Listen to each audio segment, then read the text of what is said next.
आइए,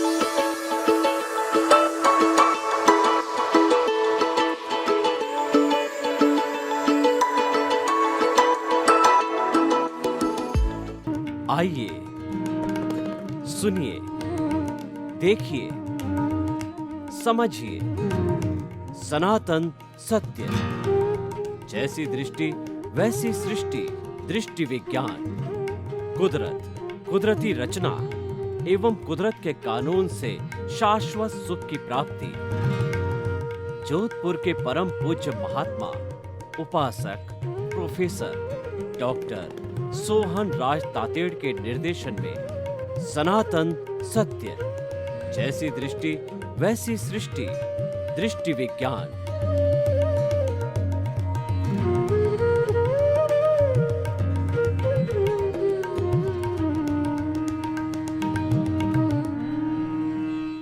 भाई और बहनों, मातृशक्ति को नमन। आज का हमारा बहुत सुंदर विषय है कि कुदरत को समर्पण, सच्चा समर्पण। कुदरत किसे कहते हैं? हमारे चारों तरफ जो पर्यावरण, लोक, वातावरण, दुनिया, कॉस्मोस, ब्रह्मांड है, वह सारा कुदरत कहलाती है। और कुदरत में ही सभी जीव जन्म लेते हैं, अपना भरण पोषण करते हैं और कुदरत में ही विलीन होते हैं। और कुदरत ही सबकी क्रिएटर, ऑपरेटर, डिस्ट्रॉयर है, वही सबकी मालिक है। कुदरत ही जो व्यवस्थित शक्ति है और वही करता है। इस दुनिया में दूसरा कोई प्राणी कर्ता न तो बन सकता है और न कुदरत ने उसको कर्ता बनने की पावर दी है। फिर भी मनुष्य अपने अहंकार के वशीभूत होकर अपने आप को कर्ता मानता है। यानी जो कुछ वह करता है वो समझता है कि मैंने किया। मकान मैंने बनाया, बाल बच्चों को जन्म मैंने दिया, उनका पालन पोषण मैंने किया, उनका भरण पोषण मैं करता हूँ। मैं बड़ा विद्वान हूँ, मैं बड़ा डॉक्टर हूँ, इंजीनियर हूँ, चार्टर्ड अकाउंटेंट हूँ, राष्ट्रपति हूँ, प्रधानमंत्री हूँ, मुख्यमंत्री हूँ। इस प्रकार वो आरोपण करता है। लेकिन वास्तव में उसको जो है, जो इस पद पर है, उस पर लाने वाली कुदरती एक कुदरत संजोग जुटाकर उसको मुख्यमंत्री बनाती है। और उसके अगर प्रारब्ध और उदय में नहीं है, या जो कहना चाहिए उसके भाग्य में नहीं है, तो वह मुख्यमंत्री, इंजीनियर, डॉक्टर, चार्टर्ड अकाउंटेंट नहीं बन सकता। उसके पूर्वकृत कर्मों में होना चाहिए, उसका अर्जन होना चाहिए, उसके उपादान में होना चाहिए। कुदरत तो मात्र संजोग जुटाती है। कुदरत जो बनी हुई है ये 5 भूतों से, पृथ्वी, जल, अग्नि, वायु और आकाश, और 5 भूतों से ही सबका पोषण करती है, सबको खिलाती है, पिलाती है। और मन वचन काया की सारी प्रवृत्ति मनुष्य जो है 5 भूतों से ही करता है और 5 भूतों में विलीन हो जाता है। अब हम कुदरत की थोड़ी रचना की बात करेंगे। कई लोग ये कहते हैं इस संसार को भगवान चलाता है, भगवान की मर्जी बिना एक पत्ता भी नहीं हिलता है। लेकिन हम कहते हैं इस संसार को चलाने वाली कुदरत ही है। कुदरत के ऊपर कोई नहीं है। जो सुपर पावर है इस ब्रह्मांड की, वह केवल कुदरत ही है। ये हम कहना चाहते हैं और हमारा विषय उससे जुड़ा हुआ है। क्योंकि वह सुप्रीम है, इसलिए तुम उसको समर्पित हो जाओ। और उसको समर्पित होना ही सच्चा समर्पण है। हम आपको पहले इसकी कुदरत की रचना की बात बताते हैं कि ये कुदरत जो है वह 6 मुख्य तत्व, एलिमेंट्स, द्रव्यों से बना हुआ है। वो कौन कौन से? चेतन तत्व, जिसको कि आत्मा कहते हैं, वो असंख्य चेतनामय परमाणुओं के पिंड को चेतना कहते हैं। उसमें फीलिंग होती है, उसमें सुख दुख की अनुभूति होती है। और वह जो है ज्ञान दर्शन वाला है, वो सच्चिदानंद है। सत का मतलब वो अविनाशी है और चित्त का मतलब वो ज्ञान दर्शन वाला है। आनंद उसका लक्षण है। उसमें ग्रोथ होती है, उसमें प्रजनन होती है। लेकिन इसके साथ में दूसरा जो साधन तत्व है हमारा, जिसके साधन के बिना ये चेतन तत्व कुछ भी काम नहीं कर सकता, वह जड़ है। वह जड़ है, वो गलन मिलन धर्मा है, वो वर्ण गंध रस स्पर्श वाला है, उसमें ज्ञान दर्शन नहीं है।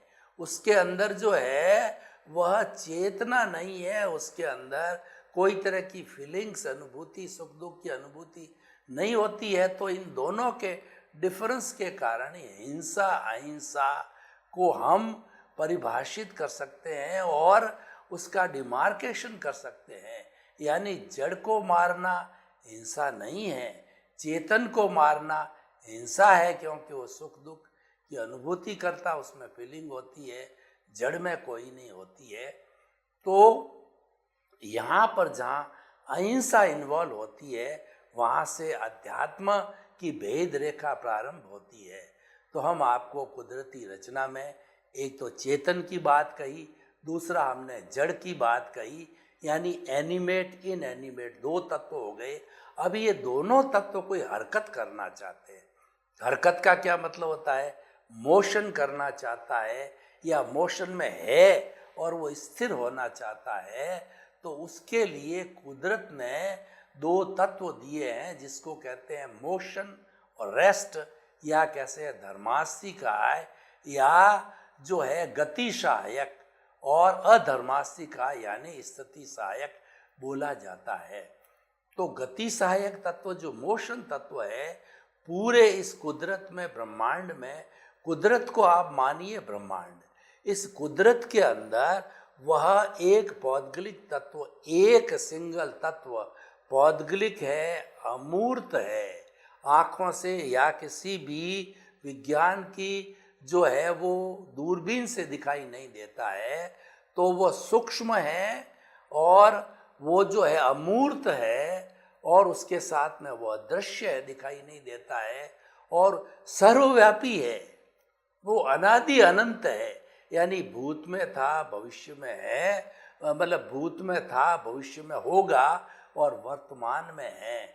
ये ऐसी इस पूरी जो कुदरत में, ब्रह्मांड के अंदर एक सुई की नोक जितनी जगह नहीं है जहाँ पर कि ये गति सहायक या मोशन तत्व मौजूद न हो। और हमारे इस लोक कुदरत के बाहर है, एक अलोक भी है, वहाँ पर केवल एक तत्व है, वो आकाश तत्व। इसलिए वहाँ जीवन नहीं है। There is no life in आलोक, and whole the life is there in the लोक इटसेल्फ। तो इसीलिए हमारे ये जीव और अजीव को हलन चलन करने के लिए गति सहायक, मोशन देने वाला, कैसे? मुझे हाथ हिलाना है, मेरे भीतर ब्लड सर्कुलेशन हो रहा है, मेरे भीतर उत्सर्जन तंत्र चल रहा है, मेरे भीतर जो दिमाग है चिंतन कर रहा है, मन चिंतन कर रहा है, वचन बोल रहा है, काया चल रही है, जितना भी मोशन पार्ट है। या दूसरी तरफ देखें कि पटरी पर ट्रेन खड़ी है और वो हिलना चाहती है, तो जो ही ड्राइवर ने लीवर दबाया, यानी उदासीन भाव से उसने मोशन तत्व को रिक्वेस्ट किया। मोशन तत्व तो पूरे ब्रह्मांड में हाजिर है, वो हरकत में आ गया, यानी इसके उपयोग में आ गया। वह उदासीन रहता है जब तक कि कोई डिमांड नहीं करता है, वह उसकी मदद नहीं करता है। उसकी डिमांड करते ही वो तो हाजिर है ही है, वो एक्शन में आ जाता है।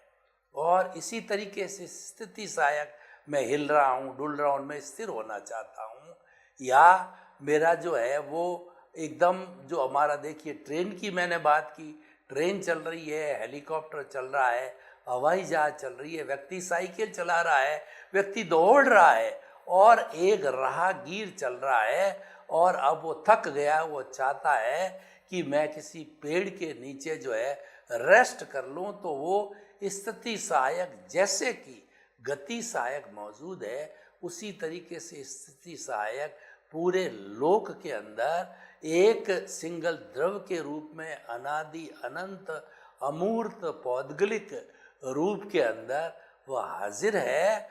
और एक सुई की नोक जितनी भी स्थिति नहीं है इस कुदरत के अंदर की, वहाँ पर जो है स्थिति सहायक तत्व या रेस्ट तत्व ना हो, दोनों तत्व मौजूद रहते हैं, तो राहगीर ने चाहा कि पेड़ आ गया नीचे बैठ जाऊं, डिमांड किया, स्थिति सहायक ने उसको रोक दिया।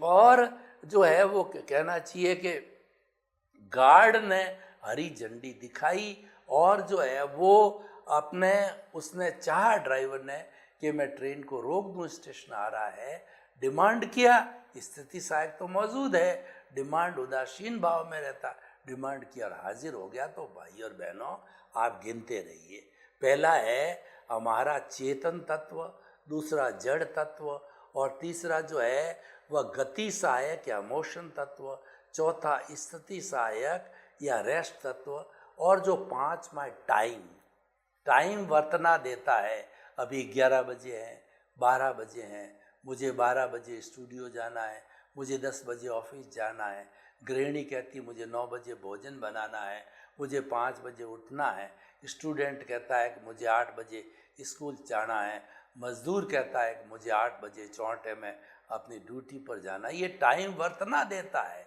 सबसे छोटा सूक्ष्म जो समय का है उसको समय बोलते हैं टाइम को, तो वो पलक जपते ही असंख्य समय चले जाते हैं। और उसके बाद के अंदर जो है हमारा ये सेकंड होता है, मिनट होता है, फिर घंटा होता है, फिर दिन होता है, फिर सप्ताह होता है, पक्ष होता है, वर्ष होता है, शताब्दी होती है, और अवसर्पिणी काल होता है 10 करोड़ सागर का, उत्सर्पिणी काल होता है 10 करोड़ सागर का, दोनों मिल करके 20 करोड़ सागर काल चक्र बनाते हैं। सबसे बड़ा जो काल का जो है वो वर्तना देने वाला जो है वो हमारा काल चक्र हो गया। तो इस तरीके से वर्तना देता है ये समय, और ये वैसे तो ये वर्तमान में हमेशा वर्तमान में ही रहता है, लेकिन समझने के लिए भूत भविष्य के अंदर इतिहास की दृष्टि से इसको माना जा सकता है। और पांचवा तत्व है हमारा स्पेस या स्काई तत्व होता है। जो स्पेस होता है वह हमें अवगाहना देता है, यानी कि जैसे मैंने 3 फुट बाई 6 फुट की जगह घेरी, तो इतनी जगह मैं जो घेर रहा हूँ ये आकाश में घेर रहा हूँ, हर प्राणी इतनी जगह घेरता है। और अगर अवगाहना हमको न दे आकाश, तो एक दूसरे के ऊपर गिरेंगे, हमारा जीवन नहीं होगा, हमारा अस्तित्व नहीं होगा, हम जो है कोई तरह की एक्टिविटी कर नहीं पाएंगे। तो सबको अवगाहना देने वाला, स्थान देने वाला, स्पेस देने वाला ये आकाश तत्व है। ये अनादि अनंत काल से आकाश तत्व भी ठीक उसी तरीके से पौद्गलिक है, एक द्रव्य है, अमूर्त है, और जो है अनादि अनंत काल से है, और वह दिखाई नहीं देता है क्योंकि अमूर्त है, और वो सारे ब्रह्मांड में व्याप्त है। इस तरीके का वह भी एक द्रव्य है। तो ये 6 मिलकर के ये कुदरत की रचना है, और कुदरत इन 6 के माध्यम से जो है सारी अपना रचना करवाती, जिसके अंदर जड़ और चेतन आपस में मिलकर के अपने कर्म का भुगतान करते रहते हैं, और ये गतिविधि ब्रह्मांड की लोक की चलती रहती है। तब आप देखिए, कुदरत की हमने बात की, कुदरत की रचना की बात की, और कुदरत का कानून क्या है, क्योंकि चलाने वाला कुदरत, इसको कानून तो होगा ना। कुदरत का कानून है as you will sow will you reap, जैसा बोगे वैसा काटोगे। आपने अगर अच्छे कर्म किए हैं आपको अच्छे फल मिलेंगे, बुरा कर्म किया है तो बुरा कर्म मिला है। अगर आपने जो आम का पेड़ बोया है आम का पौधा मिलेगा, आग का पेड़ बोया है तो आग का पौधा। ऐसा नहीं हो सकता कि आपने पेड़ तो आग का बो दिया और अब 12 साल इंतज़ार करते करते पानी पिला के आप सोचोगे कि इस पे आम लग जाए, नहीं लग सकते, क्योंकि ये तो कुदरत का कानून है कि आपको वही मिलेगा जो आपने किया है।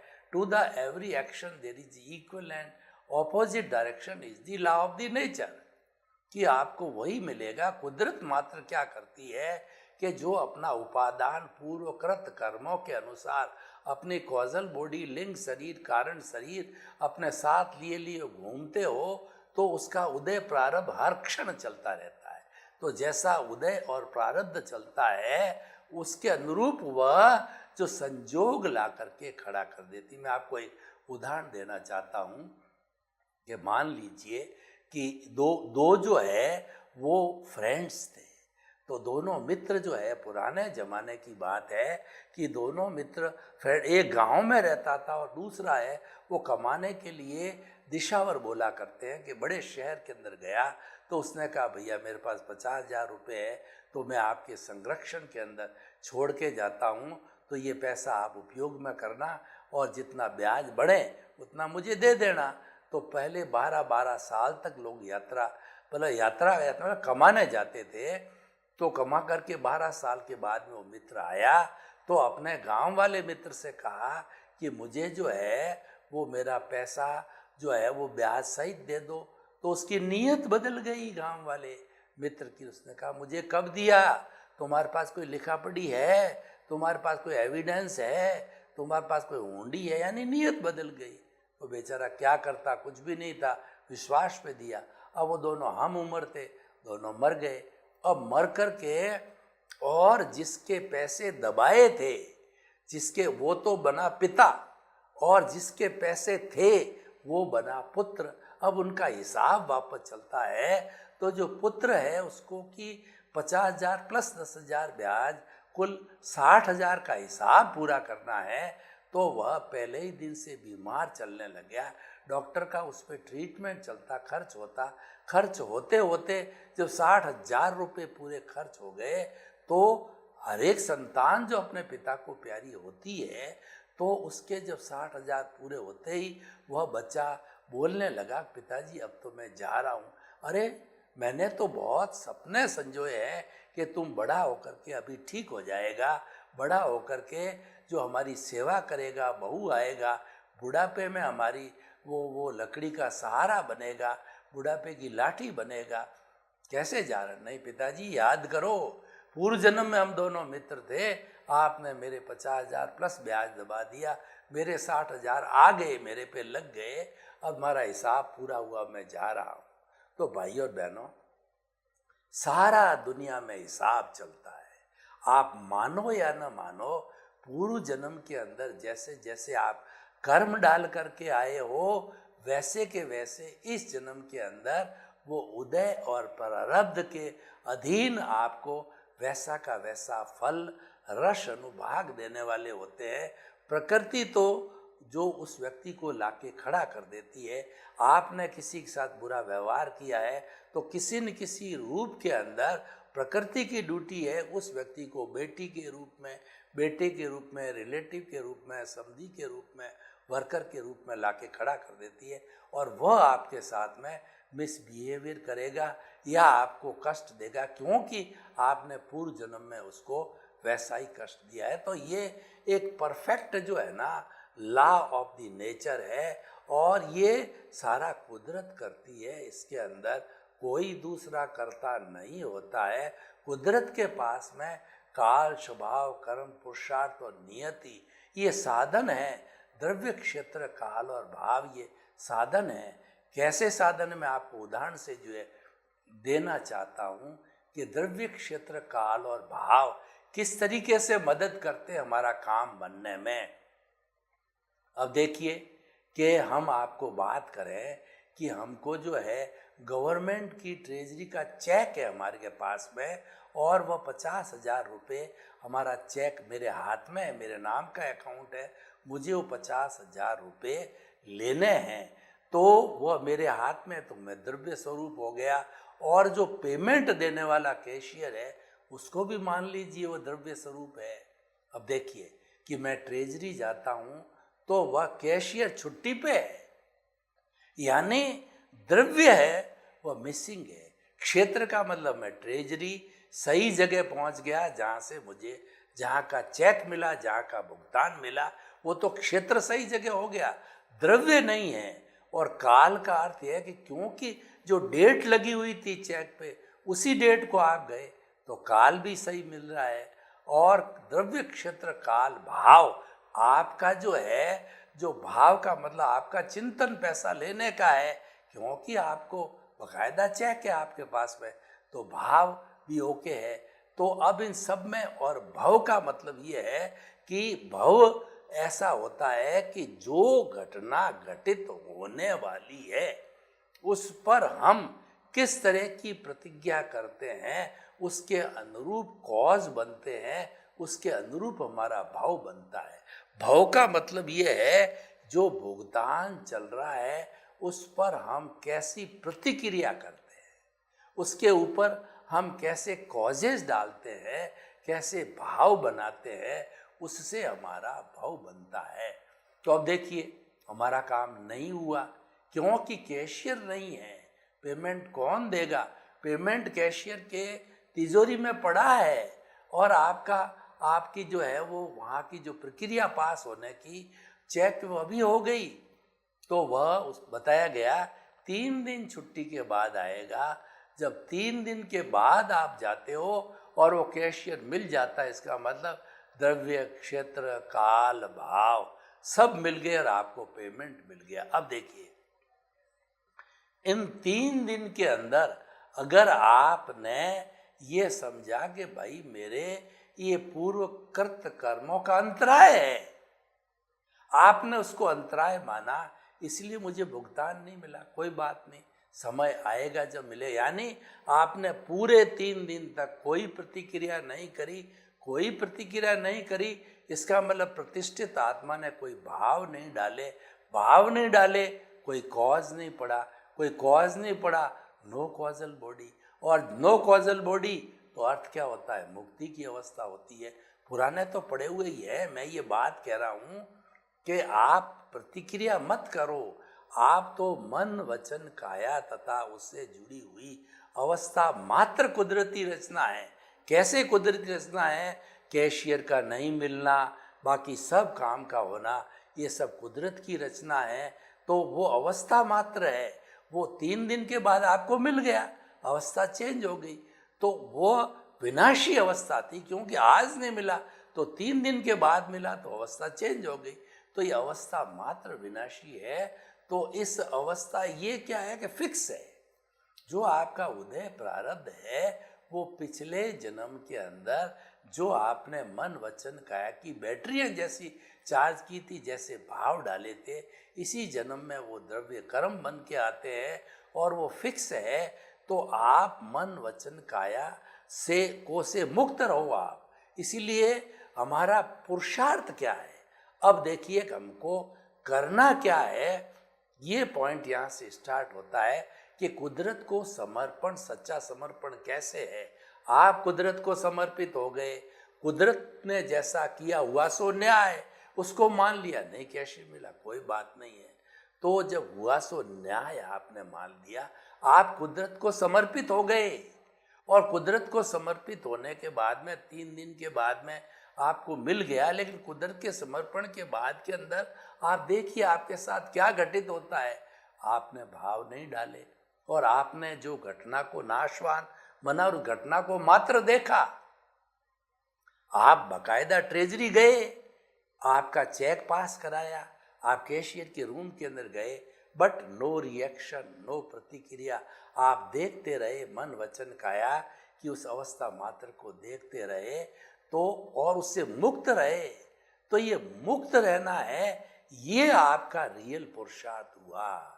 ये आपके मोक्ष जाने का रियल पुरुषार्थ है कि आप समर्पित रहे जो है कुदरत के साथ में, और साथ में रियल पुरुषार्थ भी किया। आप ज्ञाता दृष्टा भी रहे और रियल पुरुषार्थ करके आपने दृष्टि विज्ञान किया।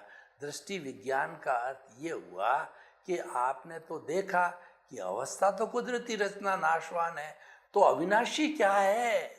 अविनाशी चेतन तत्व है। और वह जो भीतर बैठा है वह तो मुक्ति की अवस्था में ही है, वह अक्रिया कुछ करता नहीं है।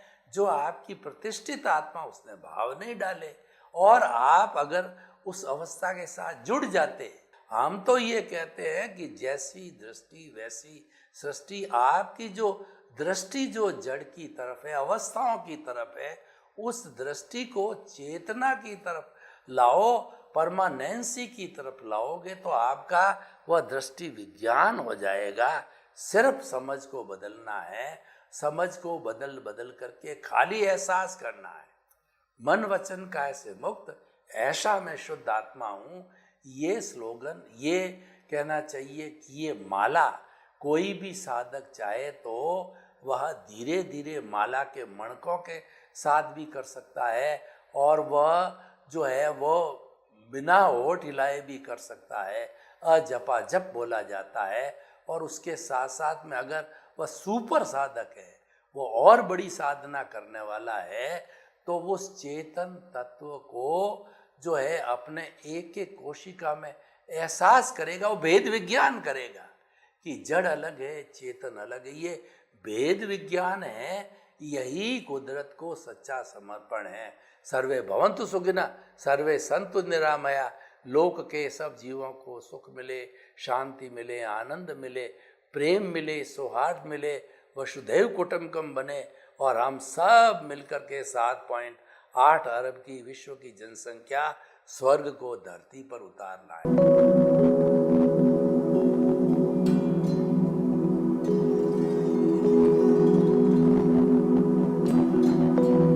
एक ऐसा अंतर्राष्ट्रीय ख्याति प्राप्त मानव जो गुरु प्रेरणा से पिछले 20 वर्षों से वानप्रस्थ जीवन जीते हुए 24 घंटे मानवता की सेवा में संलग्न है। एक ऐसा मानव जो अभी राष्ट्रीय, अंतर्राष्ट्रीय टीवी चैनलों पर 7,500 एपिसोड के माध्यम से सनातन सत्य, आत्मविज्ञान एवं पुनरुत्थान, व्यवहार एवं निश्चय जगत के जीवनोपयोगी विषयों पर हृदय स्पर्शी प्रवचन कर चुका है। उस मानव का नाम है महात्मा उपासक प्रोफेसर डॉक्टर सोहन राज तातेड़। प्रोफेसर तातेड़ द्वारा योग, दर्शन, शिक्षा विषयों पर रचित पीएचडी स्तर के 250 शोध ग्रंथ भारत के 100 प्रतिष्ठित विश्वविद्यालयों में शोधार्थी पढ़ रहे हैं, तथा वे सभी शोध ग्रंथ वहां की सेंट्रल लाइब्रेरियों में उपलब्ध हैं। महात्मा सोहन राज ने अभी तक हजारों स्कूलों, कॉलेजों, विश्वविद्यालयों एवं संस्थाओं में सेमिनार, वर्कशॉप, कैंप लगाकर लाखों विद्यार्थियों को योग, दर्शन, शिक्षा का प्रशिक्षण देकर उन्हें सुसंस्कारित किया।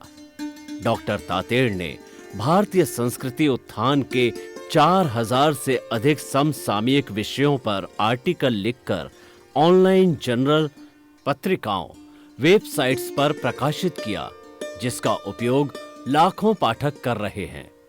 उपासक तातेड़ के 5000 से अधिक आज का सुविचार, आज का शुभ संदेश, आज का मंगल भावना योग आदि चिंतन websites, Twitter, blogger, Facebook, YouTube माध्यमों से लाखों लोग अपना जीवन निर्माण कर रहे हैं। मानवता के मसीहा ऐसे महामानव महात्मा सोहन राज तातेड़ के प्रोफाइल को अभी तक विश्व के 20 लाख दर्शक यूट्यूब पर, 12 लाख गूगल पर एवं लाखों दर्शक फेसबुक, ब्लॉगर, ट्विटर और इंस्टाग्राम पर देख चुके हैं।